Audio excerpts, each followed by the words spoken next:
In this video, we'll guide you through how to change your computer's name on your system. If you find this video helpful, please consider subscribing and liking the video.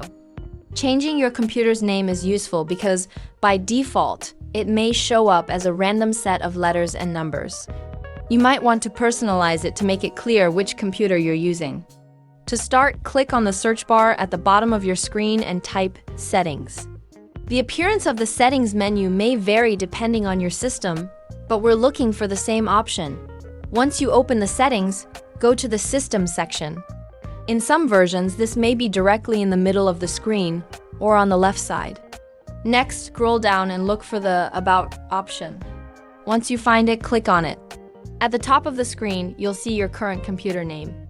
To change it, click the Rename this PC button. You can then type in the new name you'd like for your computer, such as MYPC or anything else you prefer. Once you're ready, click Next. Finally, you'll be asked to restart your computer for the changes to take effect.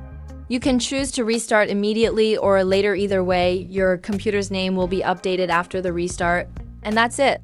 It's that simple. And you can always change your computer's name again in the future.